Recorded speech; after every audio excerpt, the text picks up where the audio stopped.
Novza metrosi yaqinidan bir xona g'ishtdan pastki qavatdan qidirgan yurtdoshlarimiz uchun bugun bizlar bilan Chilonzor tuman Novza metroga bor yo'g'i 200 metr masofada joylashgan bir xona avtorskiy proyekt asosida 3 xonaga o'zgartirilgan uyimizni birgalikda ko'rib chiqamiz. Shu ko'rib turganlaringiz uyimiz asosiy xonasi, o'zining yumshoq mebellari, televizorlar, loft uslubidagi mebellar bilan ko'rib turganlaringdek.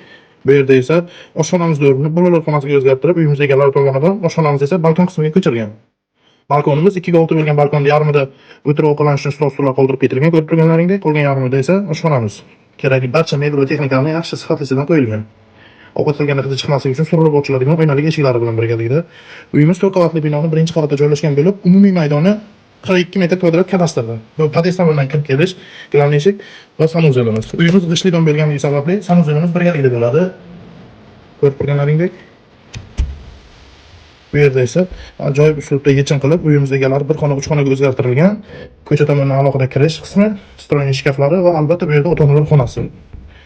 O'zini barcha kerakli mebel va texnikalar bilan jihozlangan bu xonamiz ham ko'rib turganlaringdek. Uyimiz aytgandek, hamma xonalarimiz Copypol sistemasi bilan ta'minlangan, to'laqonli ko'rib turganlaringdek.